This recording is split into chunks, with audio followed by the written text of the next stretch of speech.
म्हणजे ती बाळपणातली अवस्था गेली, नीलता गेली, कळाली नाही. बाळपणातल्या रूपाचं तवाच्या काळाचं तीच जर तुम्ही मी असलो तरी ती अवस्था मेली या का राहिली आपली, निघून गेली महाराज. आता नाही, आता परत येईल का? बाळपण्य नंतरपणात गेली. तरुणपणामध्ये जे विचार करायचा होता ते केला नाही आणि ते दुसरं डोक्यात बसलं. मग तरुणपणी विषय व्यथा, तरुणपणामध्ये तारुण्याच्या मुसमुशीमध्ये विषयाची व्यथा आणि त्या विषय सेवनामध्ये, विषय भोगण्यामध्ये लग्नाची तारीख माहिती असं लोक वाढदिवस करतात.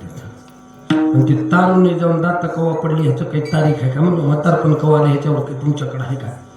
ह्या तारखेला ह्या महिन्यामध्ये हे तारुण्य संपून म्हातारपण आले. काय झालं तारुण्य? महाराज काय ताकद, लोक म्हणतात काय आपल्या काळात ताकद होती, काय आपण कामं केली, मागचंच गोष्टी तो. पण कवा गेले हे म्हणला का? गेलेलं कळालं का कुणाला? जात कशात गेलं ते? तरुणपणामध्ये विषयात गेलं आणि त्या विषयाच्या आनंदामध्ये जे काळ निघून गेलाय ते सुखातला गेला का? कोण म्हणलं तुम्हाला विषयात सुख आहे? माऊली म्हणते विषयी सुखा हे बोलण्याची सारखे नोहे का विद्युत स्फुरणे आहे जगा माझी. विषयामध्ये सुख नाही आणि विषयाच्या प्राप्तीसाठी तारुण्यातला काळ गेलाय. ती सुख प्राप्त होऊन लोक त्या तारुण्यातल्या सुखाचा तर विचार करतील, पण इथून गेल्याच्या नंतर वर बी सुख मिळवं त्याच्यासाठी काही वर्ग प्रयत्न करणार आहे. कोण म्हणलंच तुम्हाला सुख आहे तिथं विषयामध्ये? हा, ही भोगताना लोकांना वाटते पुढे बी तेच मिळावं. त्याच्याबद्दल माऊली ज्ञानेश्वर महाराज म्हणले महाराज, विषय भोगे वेशा भोगे कवडा वेचे मादार हिचे पुणे तेचे तैसे जिने दीक्षिताचे काय सांगू. इतरा काळ गेला याच्यात तर डोक्यात नाही गेला, पण पुढची त्याच विषयाची कल्पना करते आणि कल्पना करणं म्हणण्यापेक्षा त्याच्यापेक्षा साधनाही लोक करतात. काय साधन आहे? तर विषय प्राप्त व्हावं पुढे सुद्धा असं वाटत असेल तर त्याच्यासाठी यज्ञाधिक कर्माची साधन आहे. कुठं आहे ते सुख? तर स्वर्गामध्ये. स्वर्गामध्ये त्या सगळ्या सुखाची महाराज जे म्हणेल ते तिथं मिळतं, पण दुःख नाही. विचार करतो तिथला, पण महाराज म्हणले ती नाही, हाच करावं लागतो. तू वरच्या पुढच्या सुखाचा विचार केला तर दुःख नाही. हा, मिळतं तुम्हाला. काय ते कर्म केल्याच्या नंतर मिळतं. पापात्मक पुण्याने सुख मिळतं, विषय मिळते, पण मुक्त होत, दुःख जात नाही.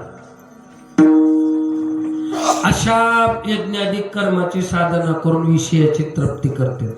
बरं, जगातला असा कोणीही सांगा, कोणीतरी तृप्त झालाय का?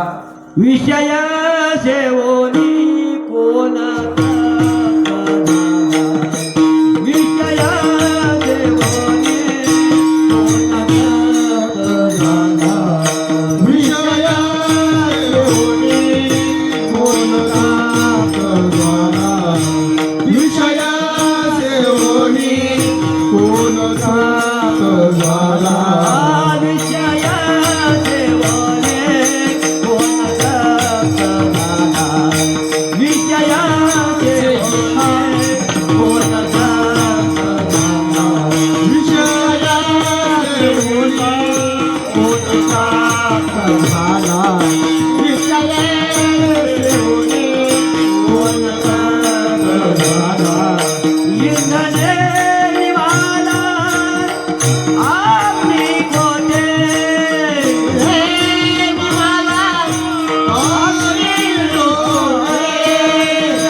सेवन करताना आणखी जगातला कोणी तृप्त झाला नाही.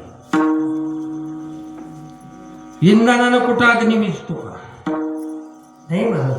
पण विषयाकडे जाताना तृप्त न होणारा जीव सुद्धा पतंगासारखा जातो. नाथ महाराज होते, अग्नीची अंग संगा कोण सुका हे पतंगा, बळे आलिंग जाता पैगा मरण मार्गारी गाली. बालपोरया जाणारी किंवा दिवावर जाणारी पंकुळी तृप्त नाही होत, पण मरत तिथं त्याला आलिंगन देण्यात सुख नाही. तरी मरत पुढची मेली तरी मागं जाते, मागची जाते. इथं गेल्याच्या नंतर अचूक मरण आहे हे कळण्यासाठी विचार करायला तो तुकाराम महाराज सांगतो. विषयामध्ये सुख नाही. लोक म्हणतात आता विषय म्हणजे 5 प्रकारचे विषय. मुख्य किती आहेत? 5 प्रकार. आणि त्या 5 विषयामध्ये एका एकाला एक विषय जर जडला असेल तर त्याच्या जीवनाला अनंत जन्माला कारणीभूत ठरतो. एक आणि त्या 5च्या माणसाकडे आहेत. आणि एकामध्ये गेला. रसांच्या विषयामध्ये माशी गेली, पीठ लावून ती गळमध्ये पीठ लावून टाकल्यावर त्या माशीला त्या रस विषयाचा आनंद आहे. मध्ये टाकल्याबरोबर ती गटकून गेली की जाबाड फाडती ती गळ. कशाने मिळली? रस विषय. अशा 5 विषयामध्ये 5 गेले, त्या 5च्या आपल्याकडे. खरं सांगा, एक मासी त्या रसाच्या विषयामध्ये गेली हे आपल्याला कळते का?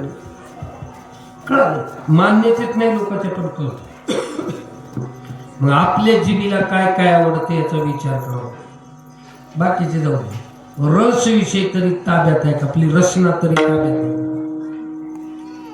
आणि एक जर रचना ताब्यात नसेल तर बाकीचे 4 विषय तिच्या आधी आहे. कस काय? जी बाकळी म्हणजे बाकीचं तर काय? बाकीचे 4 कसे येतात? माऊली म्हणते, ऐक गाविरा जेने सावध परिशी मदिरा, कोणी ठाके माझिरा त्याची क्षणी.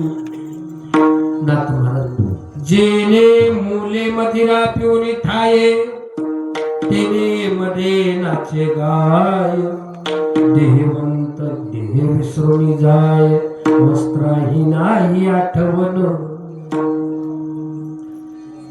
ही चटकून आला आहे मदिरा प्राशन करणे. बाकी काय कान म्हणते का डोळा म्हणते का नाक म्हणते दारू पिऊन? कोणाला आवडायचं? आणि ही त्या जिबीच्या रसना जर त्याच्याकडे रात्री असेल तर माऊली म्हणते ते एकदा त्याने घेतला ना, डोळे ताणाले लगदी. कोणी ठाके माझी त्याची क्षणी. कुणामुळं घडलं? कसं? महाराज म्हणले त्या जिबीच्या पाठीमागे घेतला, गेला ते मदिरा घेतला, अंगावरचं धोतर पेटले, बेसरमाच्या आरगळ्यात पडलाय, तेने मध्ये नाचे गाय, देहवंत देह विसरून जाय, वस्त्राही नाही आठवण.